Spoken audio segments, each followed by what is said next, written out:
नमस्कार, दिव्य प्रतिध्वनि में आपका हार्दिक स्वागत है। जितिया व्रत 2025, जाने तिथि और सुने संतान की रक्षा करने वाली पावन कथा। आज हम एक ऐसे व्रत के बारे में बात करने जा रहे हैं जो मातृत्व के सबसे पवित्र और शक्तिशाली रूपों में से एक है। एक ऐसा व्रत जो एक माँ अपनी संतान की लंबी आयु, स्वास्थ्य और समृद्धि के लिए रखती है। इस व्रत का नाम है जीवित पुत्रिका व्रत, जिसे हम सभी जितिया के नाम से जानते हैं। यह व्रत हर साल आश्विन मास के कृष्ण पक्ष की अष्टमी तिथि को रखा जाता है। यह 3 दिनों तक चलने वाला एक कठिन व्रत है, जिसमें माताएं अपनी संतान की मंगल कामना के लिए निर्जला उपवास रखती हैं। तो आइए सबसे पहले जानते हैं कि साल 2025 में जितिया का व्रत कब रखा जाएगा। पंचांग के अनुसार साल 2025 में जितिया व्रत की मुख्य तिथि रविवार 14 सितंबर को होगी। इस दिन माताएं पूरे दिन और पूरी रात बिना जल ग्रहण किए व्रत रखेंगी और अगले दिन यानी 15 सितंबर को व्रत का पारण करेंगी। जितिया का व्रत केवल एक उपवास नहीं है, बल्कि यह एक माँ के असीम प्रेम और त्याग का प्रतीक है।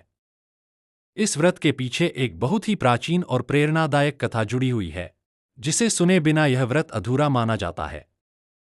तो चलिए, आज मैं आपको जितिया व्रत की वही पावन कथा सुनाता हूँ। कथा का वर्णन शुरू होता है, पार्श्व संगीत थोड़ा और गहरा हो जाता है। यह कथा महाभारत काल से जुड़ी हुई है।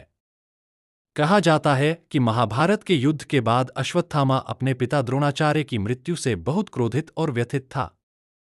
प्रतिशोध की आग में जलते हुए उसने पांडवों के शिविर में घुसकर उनके 5 पुत्रों की सोते समय हत्या कर दी। इस जघन्य अपराध के बाद भी उसका क्रोध शांत नहीं हुआ। उसने पांडवों के वंश को पूरी तरह से समाप्त करने का निश्चय किया। उसने अपनी दिव्य शक्तियों का प्रयोग कर अभिमन्यु की पत्नी उत्तरा के गर्भ में पल रहे शिशु को मारने के लिए ब्रह्मास्त्र चला दिया। उत्तरा के गर्भ में पांडवों का एकमात्र वंशज था। इस भयानक संकट को देखकर भगवान श्री कृष्ण ने अपने सभी पुण्यों का फल लगाते हुए उस बालक की रक्षा की। उन्होंने एक सूक्ष्म रूप धारण किया और उत्तरा के गर्भ में प्रवेश कर उस ब्रह्मास्त्र के तेज से बालक को बचाया। गर्भ में ही मृत्यु को छूकर वापस आने के कारण उस बालक का नाम जीवित पुत्रिका पड़ा और आगे चलकर वह राजा परीक्षित के नाम से प्रसिद्ध हुए। जिस दिन भगवान श्री कृष्ण ने उस बालक की गर्भ में रक्षा की थी, वह आश्विन मास के कृष्ण पक्ष की अष्टमी तिथि थी। उसी दिन से माताएं अपनी संतान की लंबी आयु और सुरक्षा के लिए जीवित पुत्रिका व्रत करने लगीं। इस व्रत से जुड़ी एक और कथा बहुत प्रचलित है, जो गंधर्वों के राजकुमार जीमूतवाहन की है। जीमूतवाहन बहुत ही परोपकारी और धर्मात्मा थे। उनका मन राजपाट में नहीं लगता था, इसलिए वे अपना सारा राज्य अपने भाइयों को सौंपकर पिता की सेवा करने के लिए वन में चले गए। वन में उनका विवाह मलयवती नाम की एक कन्या से हुआ। एक दिन जब वे वन में घूम रहे थे, तो उन्हें एक नाग माता विलाप करती हुई मिली। जब जीमूतवाहन ने उनके रोने का कारण पूछा, तो उन्होंने बताया कि नागवंश ने पक्षीराज गरुड़ को यह वचन दिया है कि वे हर दिन उनके भोजन के लिए एक नाग को भेजेंगे और आज उनके पुत्र शंखचूड़ की बारी है। उस नाग माता का दुख देखकर जीमूतवाहन का हृदय द्रवित हो गया। उन्होंने उस मां को वचन दिया कि वे उसके पुत्र को कुछ नहीं होने देंगे।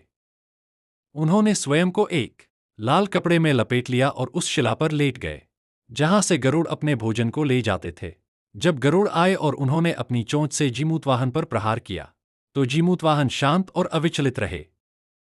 गरुड़ को आश्चर्य हुआ कि आज उनका आहार चीख पुकार क्यों नहीं कर रहा है। उन्होंने जब जीमूतवाहन से उनका परिचय पूछा, तो उन्होंने सारी बात बता दी। एक राजकुमार का ऐसा त्याग और परोपकार देखकर पक्षीराज गरुड़ बहुत प्रभावित हुए। उन्होंने जीमूतवाहन को जीवनदान दिया और साथ ही यह वचन भी दिया कि वे भविष्य में किसी भी नाग को अपना आहार नहीं बनाएंगे।